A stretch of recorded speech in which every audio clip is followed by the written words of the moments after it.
사람은 홀로 있을 때만 온전히 자기 자신이 될 수 있다. 그러므로 고독을 사랑하지 않는 자는 자유를 사랑하지 않는 자다.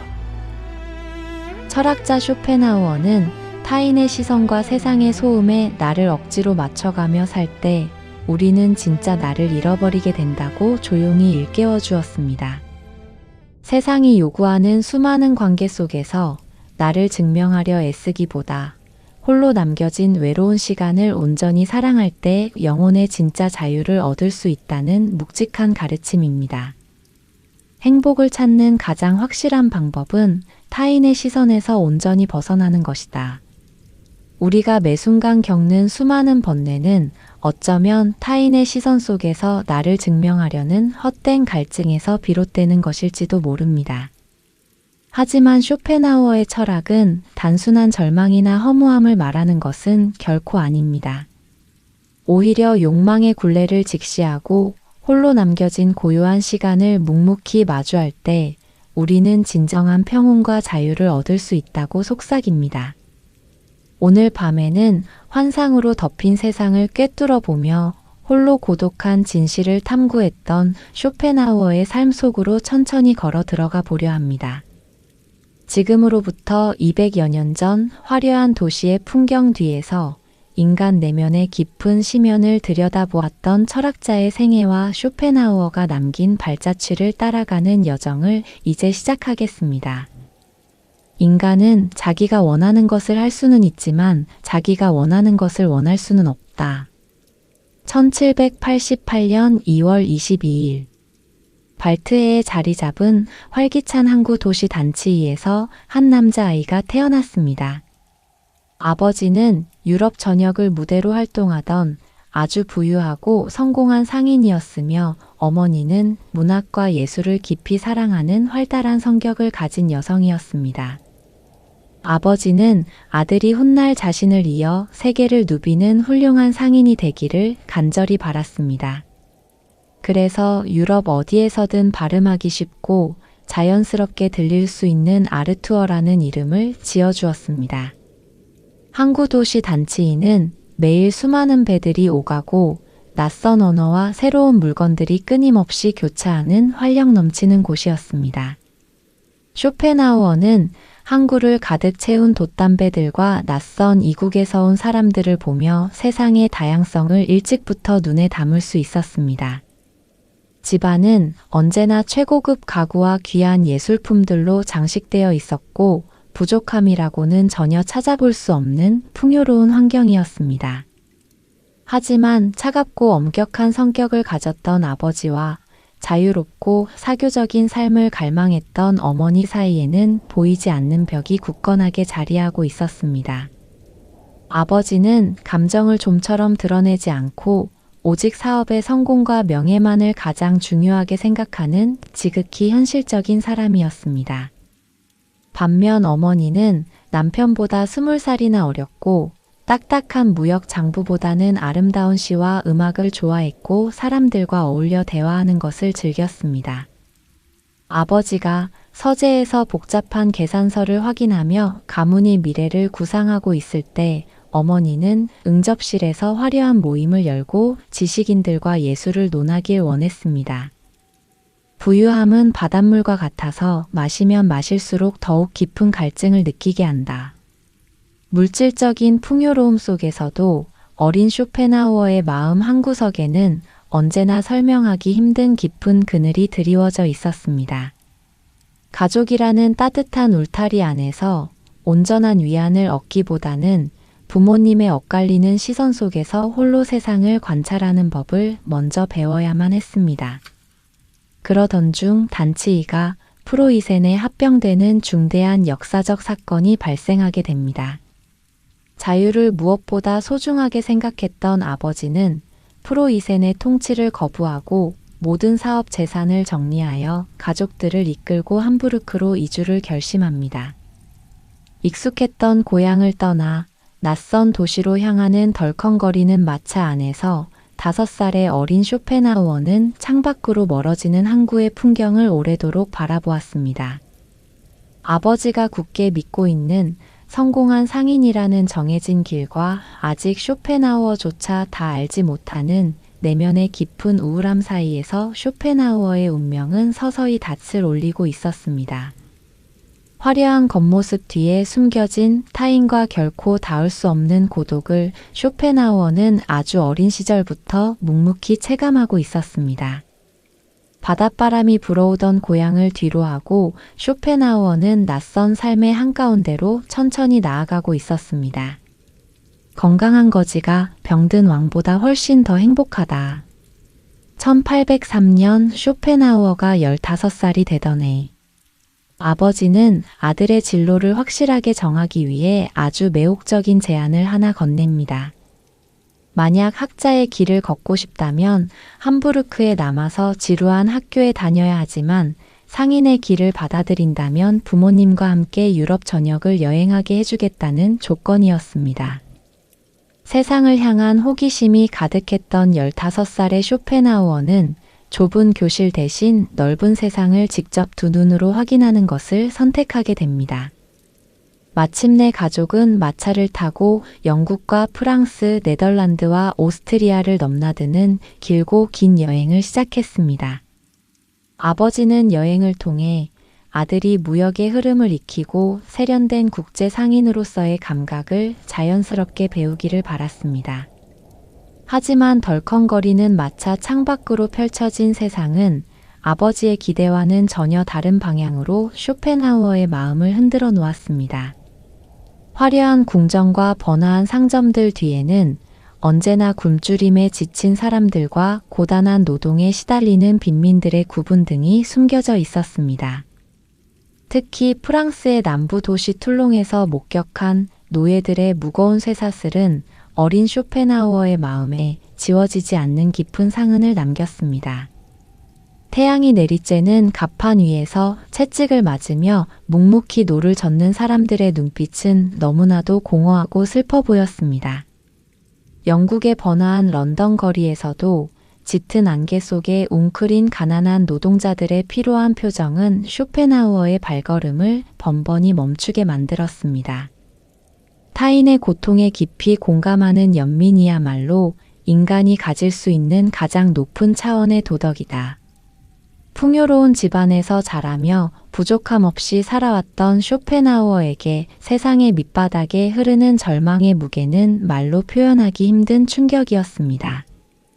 여행이 길어질수록 쇼펜하우어는 유명한 명소나 화려한 미술관보다 길거리에서 마주치는 헐벗은 자들과 버림받은 자들의 모습에 더 오랜 시선을 보내게 되었습니다. 아버지가 물건의 값어치와 이윤을 철저하게 계산하는 동안 아들은 인간이 겪어야만 하는 태생적인 고뇌와 삶의 어두운 이면을 조용히 관찰하고 있었습니다. 쇼펜하우어가 느낀 감정은 단순한 동정심을 넘어 인간이라는 존재 자체가 감당해야 하는 피할 수 없는 굴레에 대한 깊고 서늘한 자각이었습니다. 화려한 여행의 한가운데에서 쇼펜하우어는 오히려 세상에 가득 찬 슬픔을 마주하며 한없이 깊은 내면의 침잠을 경험하고 있었습니다. 원하는 것을 얻기 위해 스스로 선택한 낯선 길이었지만 결국 여행의 과정은 훗날 펜을 쥐고 세상의 진실을 파헤치게 될 사상가의 예리한 시선을 차분하게 다듬어가고 있었습니다. 우리는 종종 새로운 풍경을 찾아 멀리 떠나지만 때로는 낯선 길 위에서 전혀 예상하지 못했던 삶의 어두운 진실과 마주치기도 합니다. 세상의 눈부신 화려함 뒤에 가려진 타인의 눈물을 단지 우연한 풍경으로 지나치지 않고 오래도록 바라보았던 15살 쇼펜하우어의 맑은 눈망울은 세상을 향한 묵직한 통찰을 조용히 품어가고 있었습니다. 모든 이별은 죽음을 앞서 맛보는 것이며 모든 재회는 부활을 앞서 맛보는 것이다. 1805년 쇼펜하우어가 17살이 되던 해, 길었던 유럽 여행을 모두 마치고 가족은 다시 함부르크로 돌아왔습니다. 쇼펜하우어는 아버지와 맺었던 굳은 약속을 지키기 위해 상인의 길을 걷기 위한 본격적인 견습 생활을 시작했습니다. 좁고 답답한 사무실에 앉아 매일 복잡한 무역 장부와 숫자를 들여다보는 일상은 넓은 세상을 여행하며 깊은 사색에 잠겼던 쇼펜하우어의 마음을 무겁게 짓눌렀습니다. 하지만 성공한 상인이라는 아버지의 단호한 기대를 저버릴 용기가 없었기에 묵묵히 정해진 운명에 순응하며 하루하루를 견뎌내고 있었습니다. 그러던 1805년 4월 20일, 누구도 예상하지 못했던 안타까운 사건이 발생하게 됩니다. 평생을 바쳐 가문의 부를 일구고 언제나 흔들림 없이 굳건해 보였던 아버지가 함부르크 운하 옆에 자리한 창고 건물 위층에서 떨어져 차가운 물속으로 추락하고 말았습니다. 사람들은 발을 헛디뎌 일어난 사고라고 이야기했지만 가족들은 마음속 깊은 곳에서 진실을 알고 있었습니다. 최근 들어 아버지가 심한 우울증을 앓고 있었으며 사업에 대한 압박감에 깊이 시달리고 있었다는 사실을 말입니다. 언제나 완벽하고 이성적이었던 아버지는 스스로 삶을 등지는 쓸쓸한 선택으로 길었던 생을 마감하고 말았습니다. 인생은 숱한 고뇌와 덧없는 환상으로 짜여진 길고 무거운 꿈과 같다. 가장 엄격한 스승이자 넘어설 수 없는 단단한 산 같았던 아버지의 갑작스러운 죽음은 17살 쇼펜하우어의 삶을 뿌리째 뒤흔들어 놓았습니다. 상실의 슬픔과 함께 쇼펜하우어의 마음속에는 씻을 수 없는 죄책감이 깊게 자리 잡기 시작했습니다. 넓은 세상을 여행하고 싶다는 마음 때문에 맺었던 거래가 결국 아버지의 마지막 유언처럼 남아버렸기 때문입니다. 세상을 떠난 아버지와의 약속은 산자의 가슴에 단단한 족쇄가 되어 쇼펜하우어의 발목을 굳게 올감했습니다. 어머니의 반응은 쇼펜하우어에게 또 다른 상처를 남겼습니다. 평생을 남편의 통제 속에서 답답함을 느꼈던 어머니는 남편을 잃은 슬픔보다는 마침내 찾아온 해방감에 더 큰 안도감을 느꼈습니다. 막대한 유산을 물려받게 된 어머니는 우울하고 어두운 함부르크를 미련 없이 떠나서 화려한 문화와 예술의 중심지인 바이마르로 이주할 계획을 세우게 됩니다. 한 지붕 아래에서 서로의 상처를 보듬어야 할 가족은 죽음이라는 무거운 현실 앞에서 오히려 더 멀어지고 있었습니다. 홀로 함부르크에 남겨진 쇼펜하우어는 텅 빈 사무실에 앉아 주인이 사라진 낡은 책상을 묵묵히 바라보아야 했습니다. 세상을 호령하던 부유한 상인도 맹렬하게 추구하던 부와 명예도 결국 죽음 앞에서는 한 줌의 먼지처럼 덧없이 사라진다는 사실을 쇼펜하우어는 뼈저리게 목격했습니다. 삶과 죽음의 경계에서 마주한 허무함은 세상을 향한 쇼펜하우어의 시선을 한층 더 차갑고 날카롭게 다듬어가고 있었습니다.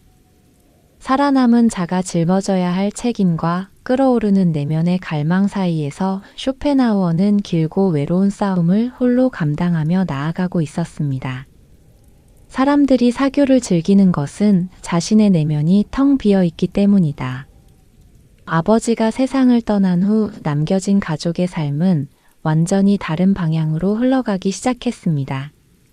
막대한 유산을 물려받은 어머니는 어둡고 우울한 함부르크를 미련 없이 떠나서 화려한 문화와 예술이 꽃피는 도시 바이마르로 삶의 터전을 옮겼습니다.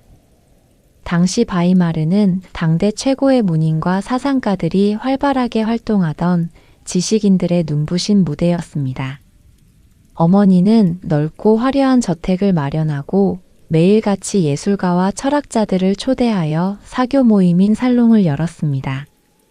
어머니가 주최하는 살롱은 뛰어난 지성인들이 모여 문학과 예술을 논하는 아주 생기 넘치고 매력적인 공간이었습니다. 살롱의 문을 열고 들어서면 독일 문학을 대표하는 거장 괴테를 비롯하여 우아한 시를 쓰던 빌란트와 날카로운 비평을 쏟아내던 슐레겔 형제 같은 유럽에서 가장 이름난 지성인들이 언제나 자리를 빛내고 있었습니다. 철학과 문학을 선도하던 명사들은 재치 있고 우아한 어머니의 화술에 흠뻑 빠져들었으며 저택은 매일 밤 수많은 사람들의 유쾌한 웃음소리와 끊임없는 유리잔 부딪히는 소리로 가득 찼습니다. 하지만 아버지가 남긴 무거운 유언에 묶여서 홀로 함부르크의 좁은 사무실에 남겨진 쇼펜하우어의 일상은 철저한 고립과 절망의 연속이었습니다.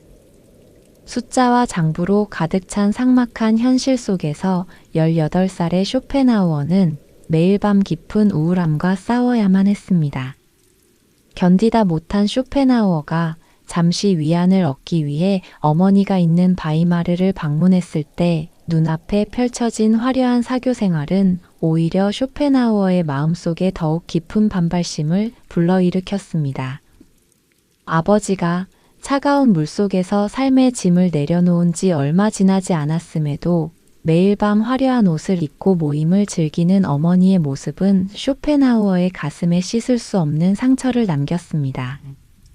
가장 큰 어리석음은 덧없는 타인의 칭찬을 얻기 위해 온전한 자신의 평온을 희생하는 것이다.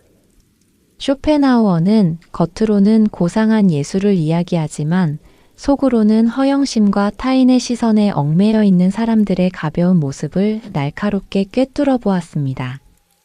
유명한 철학자와 문인들이 어울려 웃고 떠드는 시간 속에서도 결코 무리 속에 스며들지 못하고 언제나 겉돌기만 했습니다.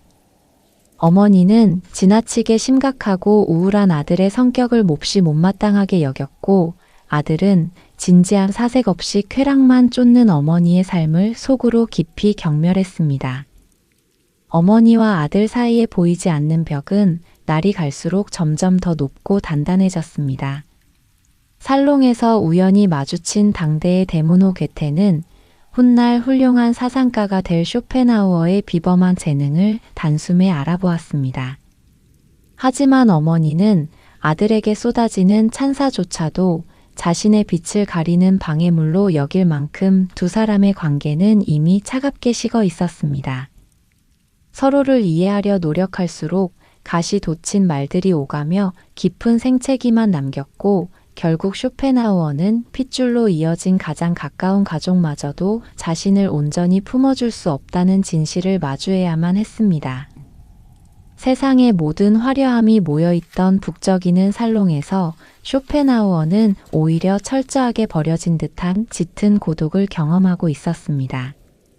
타인과의 관계 속에서 온기를 찾으려 할수록 도리어 영혼이 차갑게 얼어붙는 과정을 느끼며 쇼펜하우어는 점차 사람들을 향한 헛된 기대를 접어두기 시작했습니다.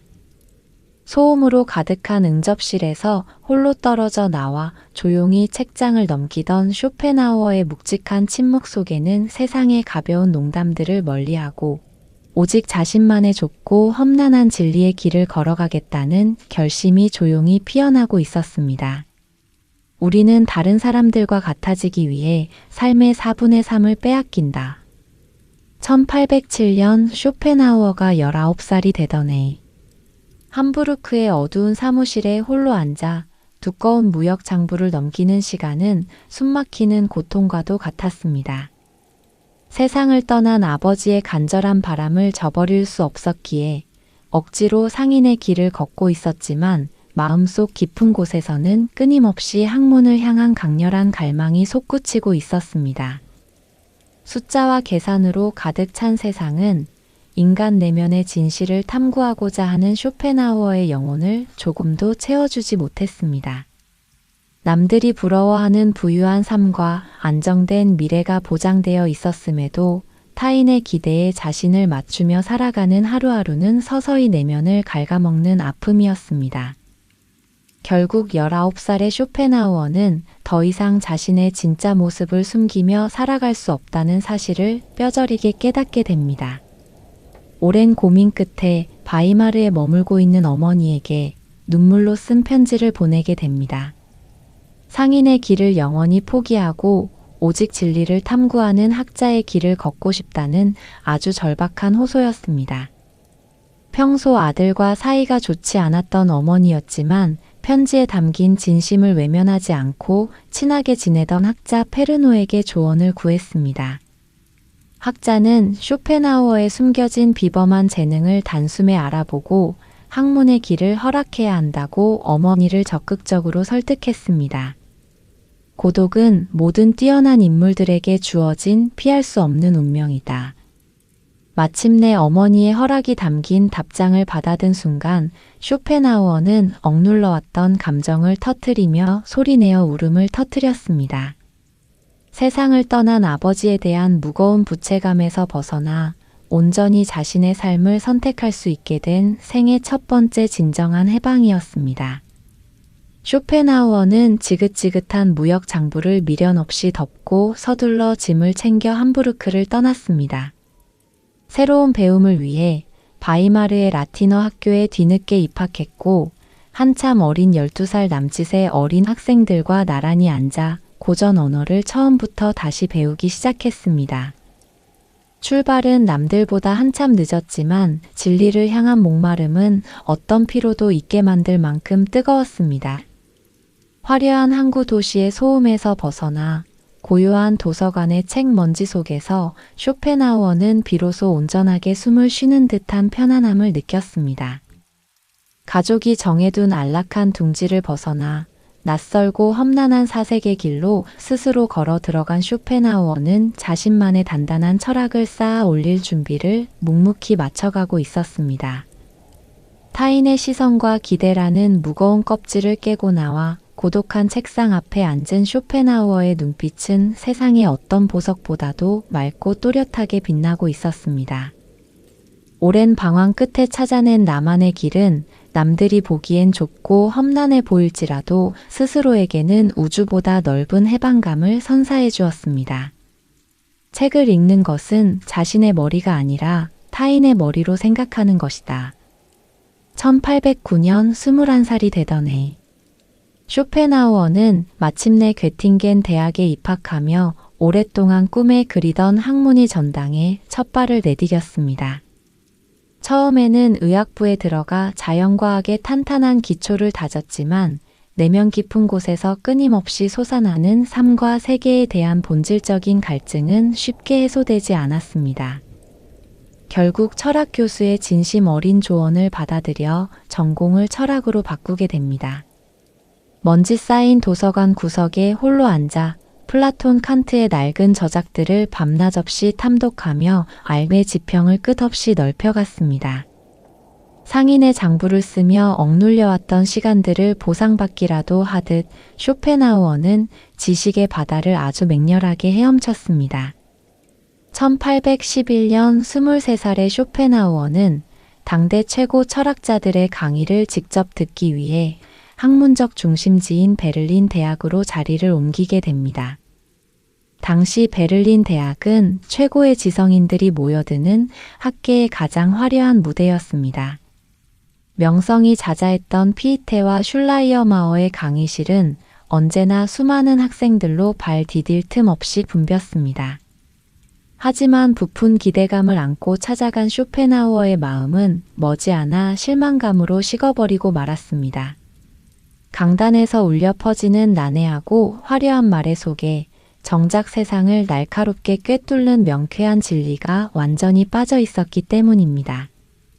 유명한 교수들은 복잡하고 모호한 언어로 학생들을 현혹할 뿐 삶의 본질적인 고뇌에 대해서는 어떠한 속 시원한 해답도 내놓지 못했습니다. 지성이 뛰어난 사람은 고독 속에서도 자신의 생각과 상상력으로 훌륭한 즐거움을 누린다. 쇼펜하우어는 맹목적인 믿음과 추종을 강요하는 유명 교수들의 강의를 과감하게 거부하고 좁고 어두운 하숙방으로 돌아와 홀로 고독한 사색에 깊이 잠겨들었습니다. 타인의 복잡한 사상을 억지로 수용하는 주류 학계의 무비판적인 분위기를 도저히 견딜 수 없었기 때문입니다. 수많은 인파가 맹목적으로 몰려드는 북적이는 강의실보다 촛불 하나를 밝힌 고요하고 쓸쓸한 책상 앞이 진리에 다가가는 훨씬 더 빠른 지름길이었습니다. 1813년 25살이 되던 해, 나폴레옹 전쟁의 전세가 역전되어 전쟁의 붉은 포성이 베를린을 덮치자 쇼펜하우어는 참화를 피해 작고 조용한 마을 루돌슈타트로 서둘러 몸을 피했습니다. 총성이 울려 퍼지는 어수선한 세상 속에서 쇼펜하우어는 오직 펜 끝에 모든 정신을 집중하며 생애 첫 번째 철학적 결실을 묵묵히 써내려갔습니다. 세상을 움직이는 근본적인 원리에 대해 아주 독창적이고 날카로운 통찰을 담은 묵직한 논문이었습니다. 세상 누구도 주목하지 않았던 낯선 사유의 결과물은 마침내 예나 대학에서 박사 학위를 통과하며 처음으로 학문적인 인정을 받게 되었습니다. 비록 학계 주류에서는 벗어나 철저한 고립을 자처했지만 흔들림 없이 홀로 걸어간 험난한 길은 훗날 세상을 흔들 사상의 든든한 뼈대가 되어주고 있었습니다. 북적이는 지식의 전당에서 억지로 타인과 섞이기를 거부하고 스스로 짙은 고립을 선택한 쇼펜하우어의 차가운 이성은 어두운 방 안에서 점점 더 뚜렷하고 맑은 빛을 뿜어내고 있었습니다. 홀로 켜둔 촛불 아래에서 밤을 지새우며 완성한 문장들은 훗날 수많은 사람들의 마음을 위로할 차갑지만 다정한 철학의 묵직한 시작점이 되었습니다. 모든 고통의 근원은 욕망이다. 진정한 지혜는 나 자신을 넘어 우주와 하나가 되는 데 있다. 1814년 26살이 되던 해, 쇼펜하우어는 어머니와 함께 살던 바이마르의 저택을 떠나 드레스덴으로 거처를 옮겼습니다. 어머니의 살롱에서 매일같이 쏟아지던 가벼운 수다와 거칠애뿐인 사교 모임으로부터 완전히 벗어나 온전히 혼자만의 시간을 가지기 위해서였습니다. 가족이라는 이름으로 묶여 있었지만 서로를 결코 이해할 수 없었던 어머니와의 관계는 물리적인 거리를 두는 것으로 마침내 마침표를 찍었습니다. 어머니와의 결별은 단절처럼 보였지만 청년에게는 비로소 자신만의 철학적 사유를 완성할 수 있는 완전한 자유의 시작이었습니다. 드레스덴의 고요한 방에서 청년은 서구의 철학 체계를 넘어선 전혀 새로운 세상을 발견하게 됩니다. 당시 유럽에 소개되기 시작한 고대 인도의 철학서 우파니샤드였습니다. 수천 년 전 인도의 성자들은 숲속에서 우주의 근본 원리를 탐구했고 그들이 남긴 기록은 청년의 마음에 강렬한 파동을 일으켰습니다. 청년은 우파니샤드를 읽으며 자신이 평생 고민해왔던 인간 존재의 허무함과 욕망이라는 끝없는 굴레가 이미 동양의 사상 속에서 깊게 통찰되어 있다는 사실을 깨닫게 되었습니다. 진리는 우리가 서 있는 곳에서 멀리 떨어져 있지 않으며 내면의 깊은 심연 속에 자리하고 있다. 서구 철학이 현상을 분석하고 이성을 숭배하는 데 집중했다면 우파니샤드는 개별적인 자아를 넘어선 더 큰 우주적 통찰을 이야기했습니다. 쇼펜하우어는 눈앞에 보이는 사물들이 사실은 실체가 없는 허상이며 그 뒤에 숨겨진 의지의 흐름이 세상을 움직이고 있다는 자신의 생각을 동양의 사상과 연결하기 시작했습니다. 그것은 서양의 논리와 동양의 직관이 만나는 아주 경이로운 지적 탐험이었습니다. 동양의 지혜를 접한 쇼펜하우어의 사유는 한층 더 넓고 깊어졌으며 세상의 고통을 대하는 태도 또한 더욱 차분하고 의연해졌습니다. 그는 인도 철학이 말하는 해탈의 경지를 자신의 철학 체계 안에서 새롭게 해석해 내려 애썼습니다. 욕망이라는 맹목적인 의지에 휘둘려 쉼없이 고통받는 인간들이 어떻게 하면 스스로의 굴레에서 벗어나 평온을 찾을 수 있을지 끊임없이 질문을 던졌습니다. 인도의 고대 경전을 읽으며 보낸 시간은 훗날 그가 집필하게 될 방대한 철학 저서의 가장 핵심적인 사상적 줄기가 되었습니다. 화려한 살롱의 소음을 뒤로하고 홀로 인도의 고대 문장을 소리내어 읽던 26살 청년의 곁에는 우주를 품은 고요한 정적이 가득했습니다. 우리는 흔히 고통을 피하기 위해 더 많은 것을 가지려 하거나 밖으로 눈을 돌리곤 합니다. 하지만 낯선 땅의 오래된 지혜는 우리가 짊어진 짐의 무게가 사실은 우리가 원하기 때문에 생겨난 것이라며 조용히 일깨워주고 있었습니다. 어두운 방 안에서 인도의 성자들이 남긴 사유의 등불을 밝히며 쇼펜하우어는 스스로 세상을 꿰뚫는 자신만의 독창적인 철학을 완성해 가고 있었습니다. 세계는 나의 표상이다. 1814년 드레스덴으로 거처를 옮긴 쇼펜하우어는 외부와의 연락을 모두 끊은 채 오직 사색과 글쓰기에만 온전히 매달렸습니다. 어두운 방 안에서 홀로 촛불을 밝히고 매일같이 떠오르는 영감들을 낡은 종이 위에 옮겨 적으며 자신만의 독창적인 철학 체계를 세우는 일에 깊이 몰두했습니다. 세상 사람들과 섞여 웃고 떠드는 시간 대신 고요한 침묵 속에서 우주의 본질을 파헤치는 고독한 작업은 무려 4년이라는 긴 시간 동안 묵묵히 이어졌습니다. 그리고 1818년 쇼펜하우어가 30살이 되던 해, 드디어 평생의 사유를 모두 담아낸 묵직한 역작의 원고를 마침내 완성하게 됩니다. 세상에 처음 내놓은 책의 제목은 의지와 표상으로서의 세계였습니다. 우리는 항상 무언가를 원하지만 결코 만족할 줄 모르는 맹목적인 의지의 노예다. 쇼펜하우어는 두꺼운 원고를 품에 안고 유명한 출판사를 직접 찾아갔습니다. 그리고 출판사 사장에게 곧 출간될 책이 앞으로 유럽 전체의 사상을 송두리째 뒤바꿔 놓을 것이며 수백 년이 지나도 살아남을 위대한 진리라고 아주 강한 자신감을 드러냈습니다.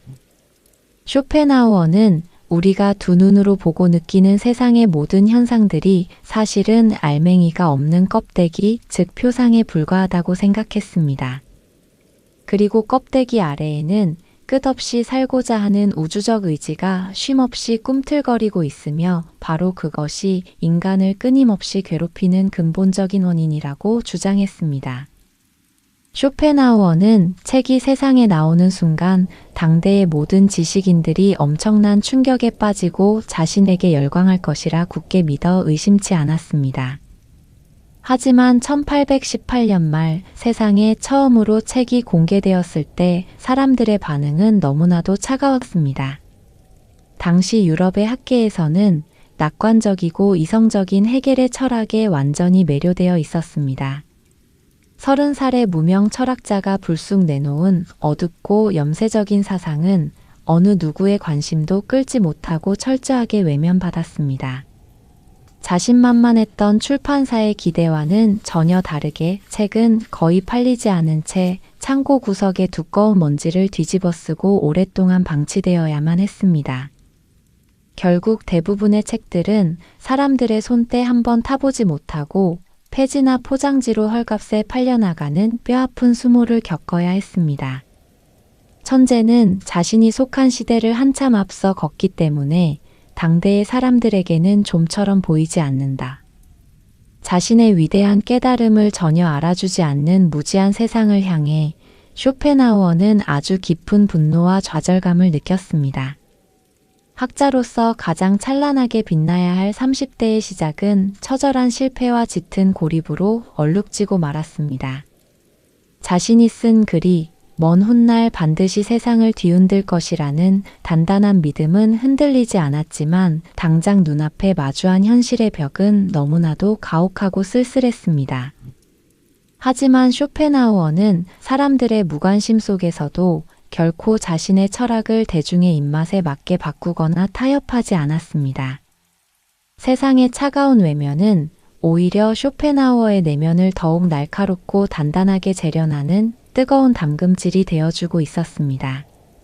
사람들이 우르르 몰려가는 곳에는 언제나 얕은 진실만이 존재할 뿐이다.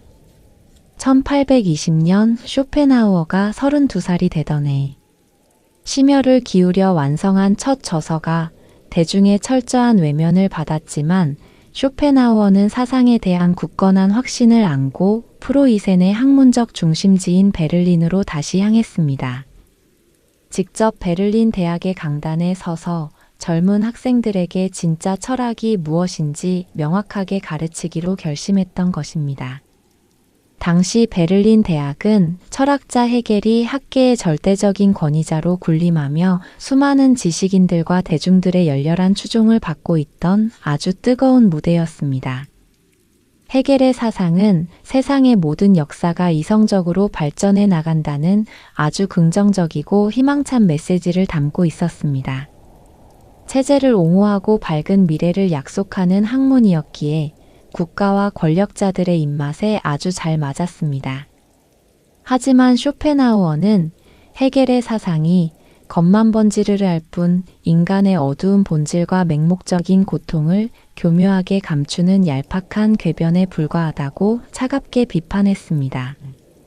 이성은 맹목적인 욕망이라는 눈먼 거인을 등에 업고 가는 눈뜬 안진뱅이에 불과하다. 자신감에 가득 차 있던 32살의 쇼펜하우어는 학계의 주류에 맞서 아주 도발적인 결정을 내리게 됩니다. 철학 강의 시간을 당대 최고의 스타였던 헤겔의 강의 시간과 정확히 똑같은 시간으로 일부러 겹치게 배정한 것입니다. 진리를 알아보는 지혜롭고 젊은 학생들이라면 당연히 거짓된 화려함을 미련 없이 버리고 강의실로 몰려올 것이라고 굳게 믿었습니다. 하지만 1820년 봄 첫 강의가 시작되던 날의 풍경은 쇼펜하우어의 확고한 기대와는 너무나도 다르게 흘러갔습니다. 헤겔의 강의실은 발 디딜 틈 없이 수백 명의 학생들로 꽉 차서 뜨거운 열기를 내뿜고 있었습니다. 반면 쇼펜하우어의 강의실에는 고작 5명 남짓한 학생들만이 드문드문 앉아 어색한 침묵을 지키고 있을 뿐이었습니다. 학기 내내 주인을 찾지 못한 텅 빈 의자들을 마주해야 했던 쇼펜하우어는 결국 한 학기 만에 씁쓸하게 강의를 폐강하고 스스로 강단에서 내려와야만 했습니다. 평생을 바쳐 깨달은 묵직한 진리가 사람들의 맹목적인 무리지음에 처참하게 패배하는 순간을 두 눈으로 똑똑히 확인해야 했습니다. 세상은 씁쓸한 고통을 있는 그대로 직시하는 차가운 지혜보다는 달콤하고 위안을 주는 이성적인 환상을 훨씬 더 열렬하게 원하고 있었습니다. 텅 빈 강의실의 차가운 공기 속에서 쇼펜하우어는 또 한 번 세상의 가장자리로 철저하게 밀려났습니다.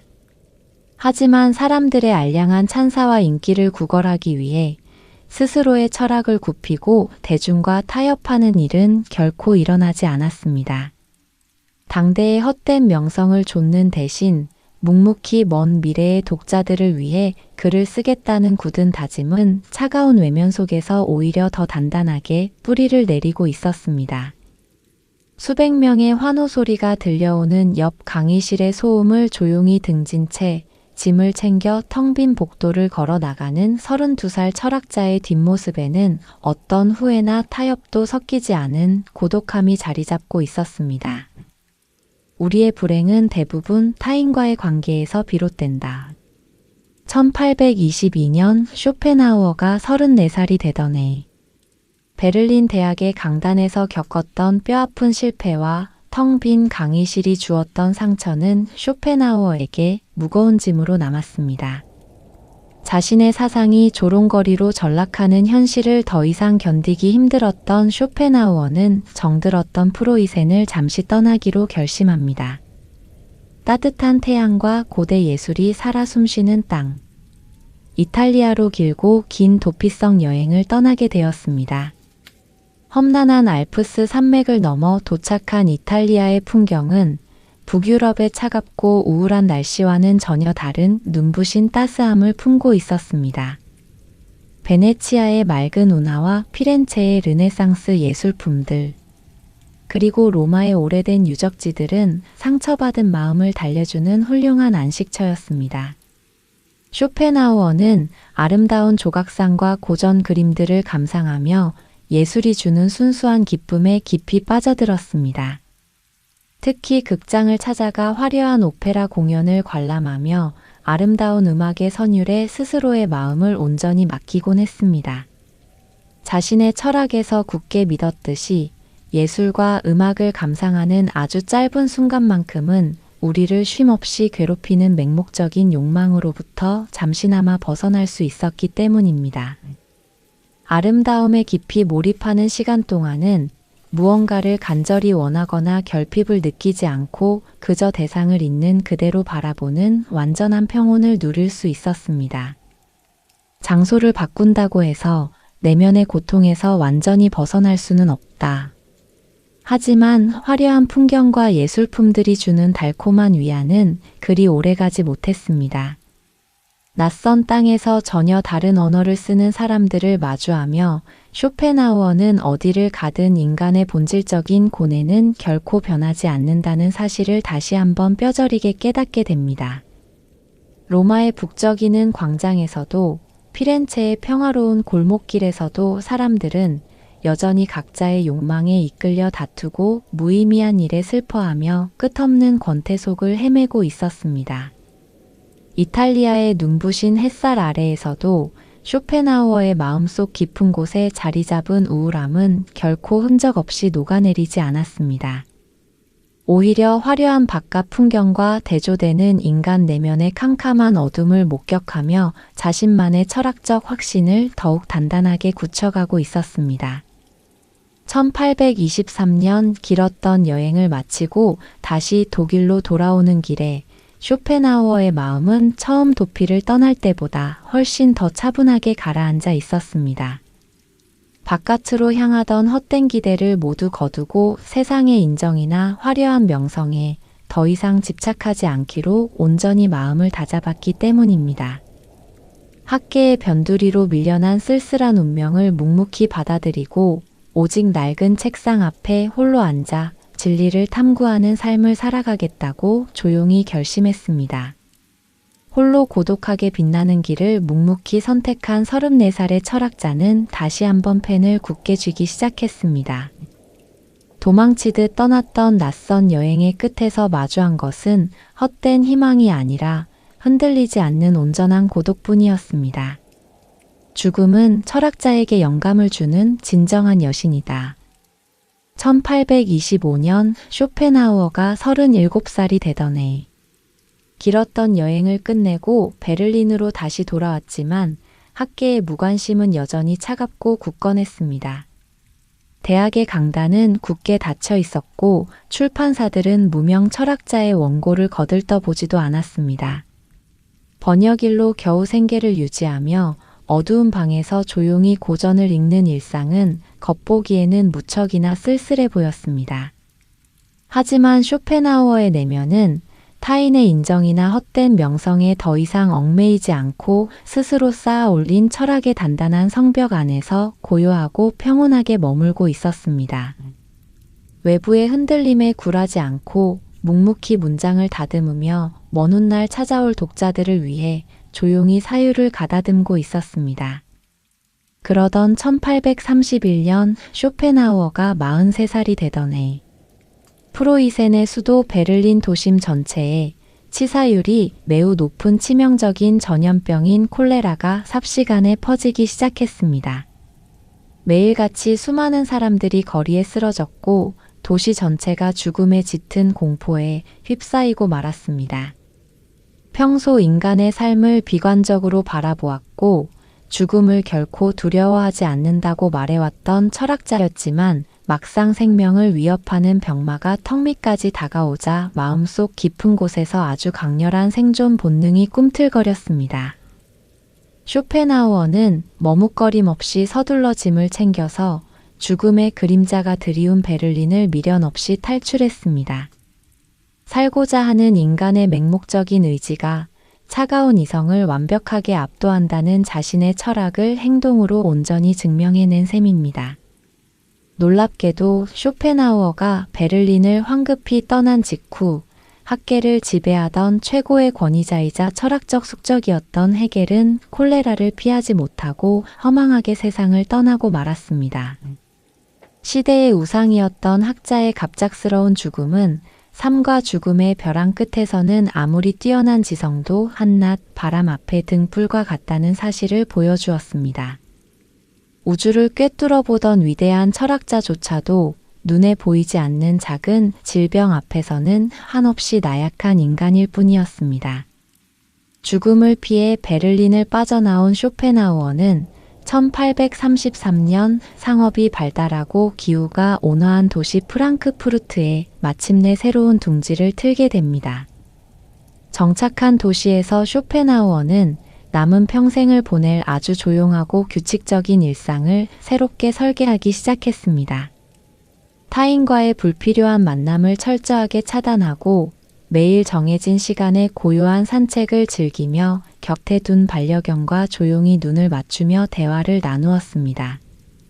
프랑크푸르트의 작고 소박한 방은 세상을 향한 날카로운 시선을 잠시 거두고 온전히 자신만의 맑은 내면으로 침잠하는 철학자의 마지막 안식처가 되어주고 있었습니다. 살기 위해 도망친 낯선 공간에서 45살의 쇼펜하우어는 비로소 삶의 무거운 짐을 조금씩 내려놓고 세상에서 가장 깊은 고독 속으로 천천히 걸어 들어가고 있었습니다. 진리는 권력의 인정을 받기 위해 스스로의 몸을 굽히지 않는다. 1839년 쇼펜하우어가 51살이 되던 해, 프랑크푸르트의 고요한 방에서 홀로 사색을 이어가던 쇼펜하우어에게 반가운 소식이 날아들었습니다. 멀리 노르웨이 왕립 학회에서 주최한 현상 공모전에 인간 의지의 자유에 관하여라는 제목의 논문을 제출하여 당당하게 우승을 차지했던 것입니다. 수십 년 동안 철저한 무명으로 살아가며 주류 학계의 차가운 외면을 받아왔던 철학자가 공식적인 학문적 인정을 처음으로 받은 아주 뜻깊은 순간이었습니다. 머리가 하얗게 새기 시작한 51살의 철학자는 비로소 세상이 자신의 사유를 알아주기 시작했다고 생각하며 아주 오랜만에 벅찬 기쁨을 느꼈습니다. 하지만 세상의 달콤한 인정은 아주 짧은 순간에 불과했습니다.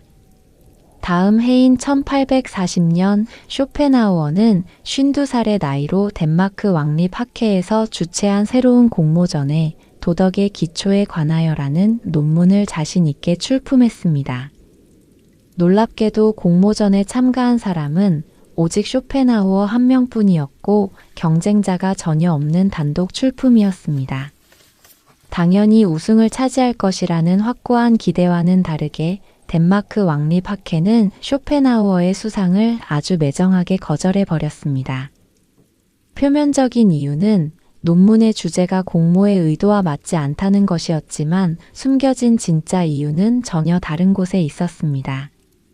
쇼펜하우어가 작성한 논문 속에서 당시 학계를 장악하고 있던 유명한 주류 철학자들을 아주 신랄하고 매섭게 비판했기 때문입니다. 권위를 중시하던 학회의 심사위원들은 감히 당대의 우상들을 조롱한 이름 없는 철학자에게 괘씸죄를 들이밀었습니다. 단독 출품임에도 불구하고 수상을 거부당한 치욕스러운 사건은 기득권의 견고한 벽이 얼마나 높고 단단한지를 뼈저리게 확인시켜 주었습니다. 진리를 탐구해야 할 학계마저도 알량한 권위와 파벌에 얽매여 새로운 사상을 무참히 배척하고 있었습니다. 쇼펜하우어는 썩어빠진 기득권의 학문적 카르텔의 깊은 환멸을 느끼며 다시는 세상의 얄팍한 인정에 목매지 않겠다고 아주 단호하게 마음을 다잡았습니다. 세상이 알아주지 않는다고 해서 스스로 깨달은 진리의 빛이 흐려지는 것은 결코 아니었기 때문입니다. 1844년 쇼펜하우어가 56살이 되던 해, 거듭된 좌절과 깊은 고립 속에서도 철학자의 펜 끝은 결코 멈추지 않았습니다. 젊은 시절 창고 구석에 처박혀 버려졌던 필생의 역작이었던 의지와 표상으로서의 세계 내용을 대폭 늘려 무려 26년 만에 증복판을 새롭게 세상에 내놓았습니다. 아무도 읽어주지 않는 책을 다시 다듬고 묵묵히 보완하는 작업은 오직 먼 훗날 찾아올 미래의 독자들을 향한 굳건한 믿음 하나로 버텨낸 시간이었습니다. 당대의 사람들에게 환영받지 못하더라도 언젠가 시대를 뛰어넘어 진정한 가치를 인정받을 것이라는 단단한 확신이었습니다. 끝없는 무관심 속에서도 타압 없이 자신의 길을 밀고 나갔던 50대의 묵직한 발걸음은 훗날 세상의 어둠을 밝혀줄 견고한 등대의 불빛을 조용히 키워가고 있었습니다. 명성은 잡으려 할 때는 멀어지고 기대를 버릴 때 비로소 조용히 다가온다. 태양은 촛불의 도움 없이도 스스로 눈부시게 빛난다. 1851년 쇼펜하우어가 63살이 되던 해, 프랑크푸르트의 고요한 골목길에는 매일 같은 시간마다 반려견과 함께 산책을 나서는 백발의 쇼펜하우어가 있었습니다. 쇼펜하우어의 일상은 시계추처럼 아주 정확하고 규칙적으로 흘러갔습니다. 매일 아침 일찍 일어나 차가운 물로 몸을 씻고 고대 철학자들의 책을 소리내어 읽으며 하루를 시작했습니다. 오후에는 반려견과 함께 정해진 코스를 따라 산책을 즐겼고 저녁에는 플루트를 불며 스스로의 마음을 다스렸습니다.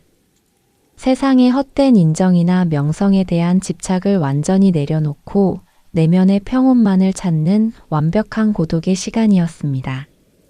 하지만 63살의 쇼펜하우어는 여전히 책상 앞에 앉아 세상을 향한 날카로운 통찰을 묵묵히 펜 끝으로 옮겨 적고 있었습니다. 젊은 시절 완성했던 무겁고 난해한 철학서 대신 일상생활에서 누구나 겪을 수 있는 고뇌와 기쁨을 다룬 아주 쉽고 대중적인 글을 쓰기 시작했습니다. 탄생한 책의 제목은 소품과 부록이라는 이름의 에세이 모음집이었습니다. 처음 출판사를 찾아갔을 때 아무도 늙은 학자의 원고를 환영하지 않았고 단돈 한 푼의 원고료도 받지 못하는 조건으로 겨우 책을 세상에 내놓을 수 있었습니다. 하지만 사람들의 반응은 너무나도 놀라웠습니다.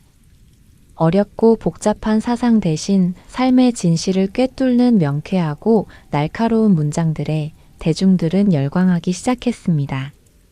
1848년 유럽 전역을 휩쓸었던 시민혁명이 실패로 돌아가고 세상에 대한 깊은 좌절감과 허무함이 사람들의 마음을 무겁게 덮치고 있던 시기였습니다. 쇼펜하우어가 담담하게 전하는 위로의 문장들은 상처받은 사람들의 마음속으로 따뜻하게 스며들었습니다. 평생을 바쳤던 콧대 높은 학계가 아니라 묵묵히 하루를 살아가는 평범한 사람들의 입소문을 타고 쇼펜하우어의 이름은 순식간에 유럽 전체로 퍼져나갔습니다. 30년이 넘는 무명 생활과 고독 속에서 단 한 번도 세상과 타협하지 않았던 단단한 사유가 마침내 세상 밖으로 찬란한 빛을 발하는 순간이었습니다. 아무도 찾아오지 않던 텅 빈 하숙방은 어느새 멀리서 찾아온 방문객들과 존경을 표하는 수많은 편지들로 가득 차기 시작했습니다. 인생의 황혼기에 찾아온 예상치 못한 인기는 긴 겨울 끝에 피어난 붉은 매화처럼 아주 짙고 깊은 향기를 뿜어내고 있었습니다. 타인의 시선을 철저하게 배제하고 홀로 묵묵히 걸어온 험난한 길이 마침내 세상의 어떤 길보다 넓고 빛나는 통로가 되어주고 있었습니다. 평생토록 사람들을 피해 도망쳤던 쇼펜하우어는 가장 고독한 순간에 수많은 사람들의 마음을 하나로 위로하는 따뜻한 등불이 되어주고 있었습니다. 오랜 시간 켜켜이 쌓아온 쇼펜하우어의 고독은 비로소 세상을 향해 가장 찬란한 빛을 뿜어내고 있었던 것입니다. 죽음은 맹목적인 생의 의지로부터 마침내 해방되는 완전한 평온이다. 1860년 쇼펜하우어가 72살이 되던 해 프랑크푸르트의 거리는 여느 때와 다름없이 평화롭고 조용했습니다. 뒤늦게 찾아온 눈부신 명성은 늙은 철학자의 규칙적인 일상을 전혀 흔들지 못했습니다. 유럽 전역에서 수많은 사람들이 노인의 가르침을 직접 듣기 위해 프랑크푸르트로 찾아왔고 이름난 화가와 조각가들은 백발이 성성한 철학자의 초상화를 남기기 위해 문전성시를 이루었습니다. 하지만 쇼펜하우어는 쏟아지는 사람들의 환호와 박수갈채 속에서도 언제나처럼 차갑고 맑은 이성을 단단하게 유지했습니다. 매일 아침 정확히 같은 시간에 일어나 런던에서 배달된 조간신문을 소리내어 읽고 점심에는 단골 식당에 늘 앉던 자리에 앉아 혼자 조용히 식사를 마쳤습니다. 오후에는 어김없이 아트마라는 이름의 반려견과 함께 마인강변을 천천히 산책하며 깊은 사색의 시간을 가졌습니다. 평생을 끊임없이 괴롭혔던 세상으로부터 인정받고 싶은 세속적인 욕망마저도 세월의 무심한 흐름과 함께 옅은 안개처럼 조용히 사라지고 없었습니다. 젊은 시절 아무도 자신을 알아주지 않는다며 세상에 분노했던 맹목적인 감정들은 이제 투명한 호수처럼 아주 잔잔하게 가라앉아 있었습니다. 우주의 본질을 꿰뚫어 보려 했던 날카로운 철학자의 시선은 삶의 끝자락에 이르러 세상의 모든 것을 있는 그대로 받아들이는 온전한 평온과 부드러움을 되찾고 있었습니다. 1860년 9월 21일의 아침. 늘 그렇듯 조용히 잠자리에서 일어난 쇼펜하우어는 차가운 물로 몸을 씻은 뒤 거실 한편에 놓인 낡은 소파에 깊숙이 몸을 기댔습니다. 가정부가 방을 청소하기 위해 잠시 자리를 비웠던 아주 짧은 시간이었습니다. 열려있는 창문 너머로 초가을의 맑고 선선한 바람이 부드럽게 불어오고 있었습니다. 방으로 다시 돌아온 가정부는 소파에 평온하게 기대어 잠든 쇼펜하우어의 모습을 발견했습니다. 평생토록 삶의 맹목적인 고통과 치열하게 싸워왔던 철학자는 어떤 고통이나 작은 신음조차 남기지 않은 채 아주 조용하고 평화롭게 영원한 잠에 빠져들었습니다. 아무도 알아주지 않는 깊은 고독 속에서 홀로 외롭게 펜을 쥐어야 했던 묵직한 시간들은 마침내 완전한 안식이라는 고요한 마침표를 찍었습니다. 진리를 향해 끝없이 나아가던 외로운 발걸음은 비로소 멈추어 섰지만 낡은 종이 위에 남겨진 수많은 문장들은 벼랑 끝에 선 사람들의 마음을 따뜻하게 위로하며 여전히 우리 곁에서 숨을 쉬고 있습니다. 오늘도 타인의 빛나는 일상을 화면 너머로 훔쳐보며 나만의 방에서 조용한 한숨을 내쉬고 있지는 않나요? 우리가 매일 손에서 놓지 못하는 스마트폰의 작은 화면 속에는 세상에서 가장 행복하고 완벽해 보이는 사람들의 이야기로 가득 차 있습니다. 맛있는 음식, 화려한 여행지, 남부러울 것 없는 성공의 순간들. 화려한 영상들을 가만히 들여다보고 있으면 어느새 내 삶은 한없이 초라하고 멈춰서 있는 것처럼 느껴지곤 합니다. 수백 년 전 홀로 방 안에 앉아 인간의 본질을 파헤쳤던 쇼펜하우어는 오늘날 우리의 이러한 모습을 마치 미리 보기라도 한 듯 경고를 건넵니다. 우리는 이미 가지고 있는 것에 대해서는 좀처럼 생각하지 않고 언제나 없는 것만을 생각한다. 이것이 세상의 모든 비극의 시작이다. 끊임없는 비교 속에서 자라나는 괴로움인 질투에 대해서도 그는 고개를 저으며 말했습니다. 질투는 인간의 자연스러운 감정이지만 그것은 악덕인 동시에 불행의 근원이다. 우리는 타인의 행복을 보며 괴로워할 것이 아니라 내가 가진 것에 감사해야 한다. 화면 너머의 환상 그리고 결핍의 굴레. 현대사회는 우리에게 끊임없이 더 많이 가지라고 더 화려해지라고 부추깁니다. 남들에게 보여지는 명예나 부가 곧 그 사람의 가치인 것처럼 몰아세우지요. 하지만 쇼펜하우어는 물질과 세속적인 평판이 주는 도파민의 유효기간이 얼마나 짧은지를 정확히 알고 있었습니다. 돈은 추상적인 행복이다. 따라서 진짜 행복을 누릴 능력이 없는 사람은 돈에만 집착하게 된다. 우리가 밤잠을 설치며 주식창을 들여다보고 조금 더 높은 자리에 오르기 위해 스스로를 갉아먹는 이유는 어쩌면 진짜 나를 채우는 정신적인 즐거움을 잊어버렸기 때문일지도 모릅니다.